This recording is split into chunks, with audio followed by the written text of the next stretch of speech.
Om Swastiastu. Assalamualaikum warahmatullahi wabarakatuh. Salam Namo Buddhaya, salam sejahtera bagi kita semua, dan salam harmoni.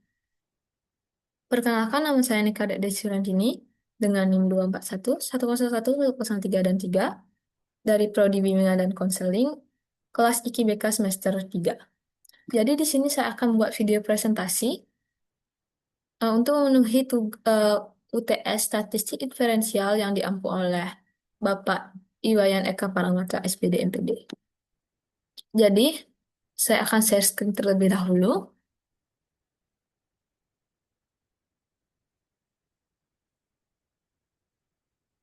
Nah, di sini telah ada data yang telah saya buat menggunakan Excel dengan rumus run between dari 1 sampai 100. Kemudian saya sudah melakukan analisis di sini untuk mengetahui apakah metode pembelajaran dan jenis kelamin berpengaruh terhadap skor hasil belajar siswa. Nah, di sini saya juga melakukan analisis asumsi dan two-way ANOVA untuk mengetahui hal tersebut. Jadi, langkah pertama yaitu uji normalitas.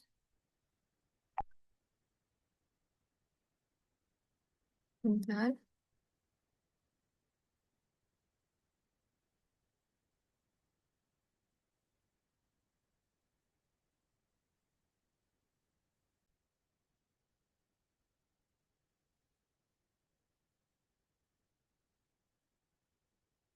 Langkah pertama yaitu uji normalitas dengan menggunakan Shapiro Wheel. Tapi sebelumnya kita harus mengetahui tabel deskriptifnya terlebih dahulu. Nah, di sini terlihat jika metode konvensional itu metode konvensional dengan jenis kelamin perempuan itu memiliki rata-rata sebesar 42,667 dengan standar deviasi 28,200 dan seterusnya. Nah,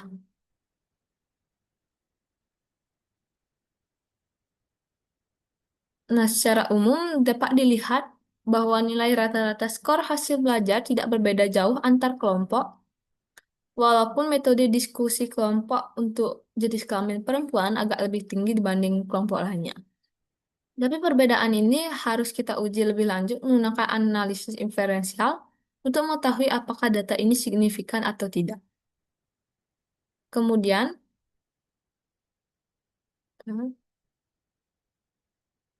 kemudian pada kita akan melakukan uji normalitas menggunakan Shapiro Wheel dan Kiki Plot. Hasilnya sebagai berikut. Nah, ini menunjukkan bahwa kelompok dengan metode konvensional memiliki nilai P sama dengan 0,014. Kemudian diskusi kelompok memiliki nilai 0,080 dan project based learning memiliki nilai 0,311. Untuk metode konvensional, karena dia P sama dengan 0,014 yang lebih kecil dari 0,05 sehingga data ini tidak berdistribusi normal. Tapi untuk diskusi kelompok dan project based learning berdistribusi normal karena lebih besar daripada 0,05. Kemudian pada jenis kelamin untuk perempuan, p-value-nya yaitu 0,011 yang berarti tidak berdistribusi normal. Kemudian pada laki-laki yaitu 0,124 yang mana lebih besar daripada 0,05. Jadi data untuk laki-laki ini dapat dikatakan normal. Kemudian pada hasil Kiki plot juga terlihat bahwa sebagian besar titik menyebar di sekitar garis diagonal yang berarti penyimpangan ini tidak terlalu besar. Kan, oleh karena itu data ini dapat tetap dilakukan uji ANOVA karena pelanggaran dikatakan relatif kecil dan bisa ditoleransi. Kemudian langkah ketiga yaitu melakukan uji homogenitas dengan assumption check Levene test. mana ini menunjukkan F F sebesar 0,593 dengan nilai signifikasinya 0,705. Nah, karena nilai P ini lebih besar daripada 0,5, maka dapat disimpulkan bahwa varians antar kelompok adalah homogen. Maka dari itu, analisis ANOVA dua arah bisa dilanjutkan karena data ini homogen. Kemudian dilanjutkan dengan tabel ANOVA score ini. Nah, dalam tabel ini menunjukkan bahwa tidak terdapat pengaruh yang signifikan dari metode pembelajaran, jenis kelamin maupun interaksi keduanya terhadap skor hasil belajar. Nilai F untuk metode pembelajaran itu 0,562 dengan P-nya 0,572. Maaf,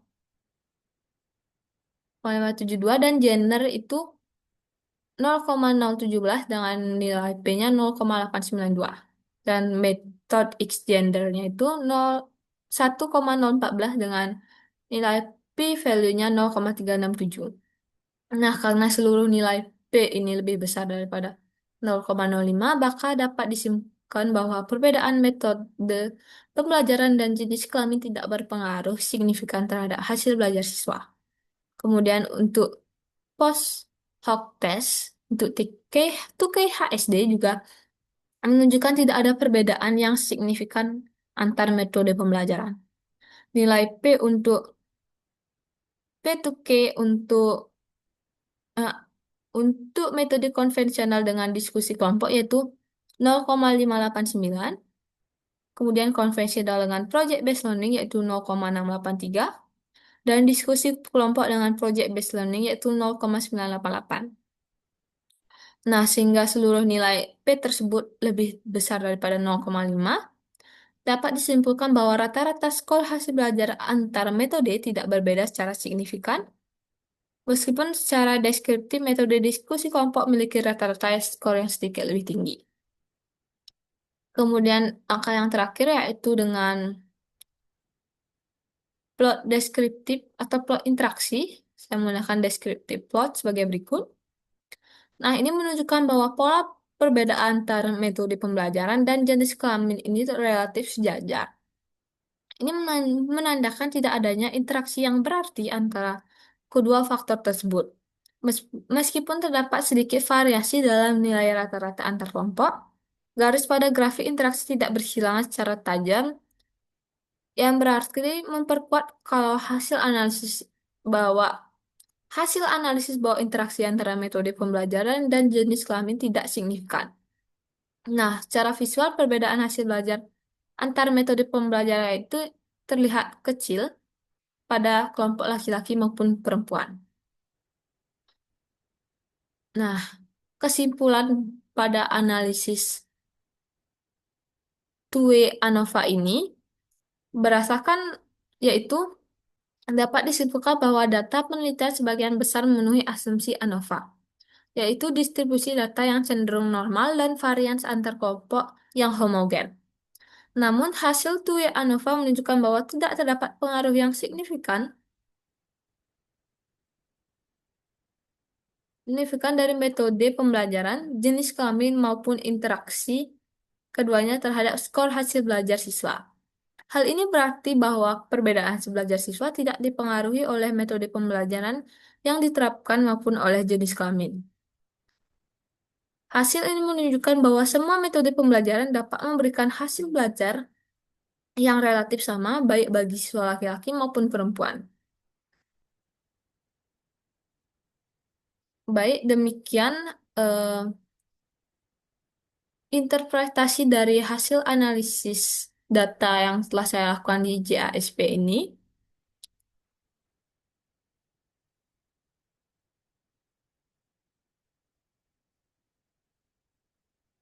Di JASP yang berarti data yang sudah saya gunakan berdistribusi normal. Maka dari itu demikian presentasi dari saya. Saya akhiri dengan Om Santi Santi Santi Om. Assalamualaikum warahmatullahi wabarakatuh. Salam sejahtera bagi kita semua dan salam harmoni. Saya ucapkan terima kasih.